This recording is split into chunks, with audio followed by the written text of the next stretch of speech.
horse gives the herd away. That's what Malachi always says.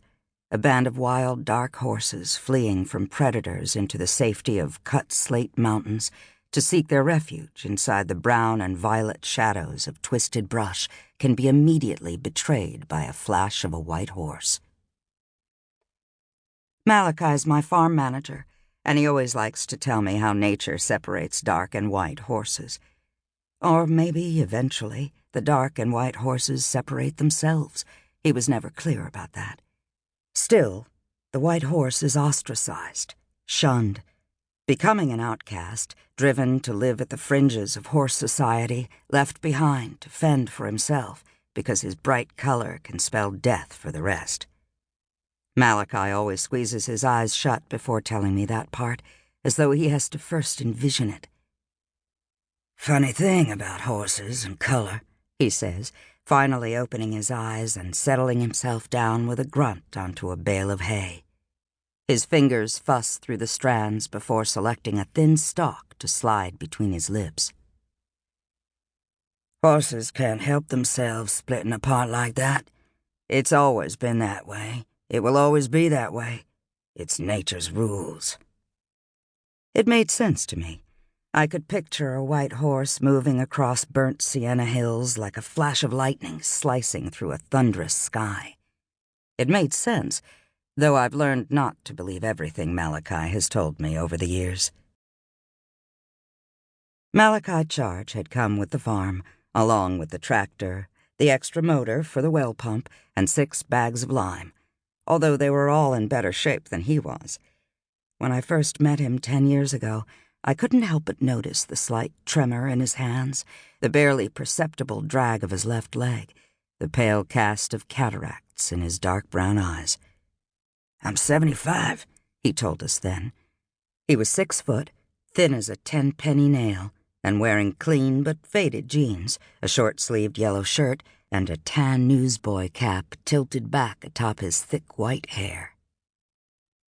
"But I'll do you a favor and stay on, because I've been managing this farm for 50 years.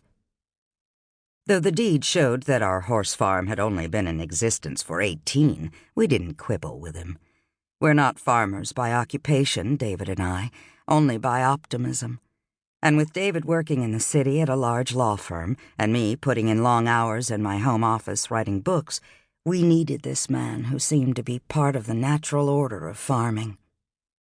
Malachi is black and we're white, and we felt squeamish acquiring a person along with the farm in a sort of package deal, as if he were a piece of farm equipment.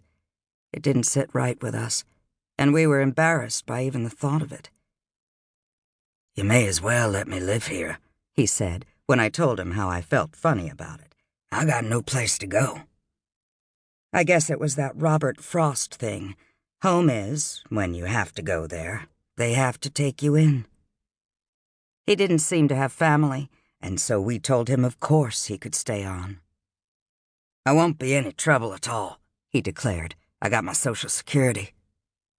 But we insisted on a regular salary and the title of farm manager, and then made things proper and official by naming the place Water from a Rock Farm, because it seemed like that was what we were trying to get.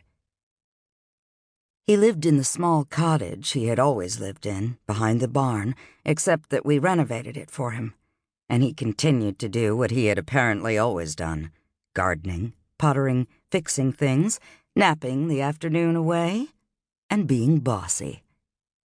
It's been 10 years, and Malachi, still wearing the tan newsboy cap, insisted on his last birthday that he was just turning 75. Again. If it even was his birthday, since it floats from month to month each year, depending on his mood, needs, and circumstances. "I could use a new winter coat," he told me in the beginning of November, when the air started to chill. "It's my birthday, anyways." I couldn't say no to him, because he was my friend, my guide, and my father substitute. But I couldn't resist teasing him. "I thought your birthday was in May, when you picked out all those new plaid shirts." He just nodded and spit on the ground. "Yep, May too." My career keeps me at the computer, but I make